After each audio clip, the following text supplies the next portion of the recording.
வணக்கம். என் பெயர் வசி ஜீவிதன். நான் ரமண வித்யாலயா பள்ளியில் 4ஆம் வகுப்பு ஆ பிரிவில் படிக்கிறேன். நான் இன்று உழவு தொழிலின் முக்கியத்தை பற்றி கூறப்போகிறேன். உழுதுண்டு வாழ்வாரே வாழ்வார், மற்றெல்லாம் துழுதுண்டு பின் செல்பவர் என திருவள்ளுவரின் கருத்துப்படி உழவு செய்பவர் தற்சார்பாக வாழ்வார். மற்றவர்களெல்லாம் அவரை சார்ந்திருப்பவர்கள். நம் நாட்டில் 3.5 லட்சம் ஏக்கர் விவசாய நிலங்கள் உள்ளது. இதுவே 30% பொருளாதாரம் ஆகும்.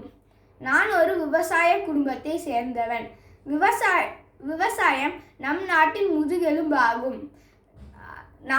நமக்கு தேவையான உணவை செய்து கொள்ள நமக்கு தெரிய வேண்டும். இப்பொழுது விவசாய நிலங்கள் அப்புறம் விவசாயம் செய்பவர்கள் அழிந்து கொண்டு வருகின்றனர். நான் வளர்ந்த பிறகு விவசாயத்திற்கு தேவையான பொருட்களை செய்து விவசாயம் செய்வதற்கு உதவி செய்வேன். விவசாயம் என்பது நம் தொழில் அல்ல, அது நம் கடமை. நன்றி, வணக்கம்.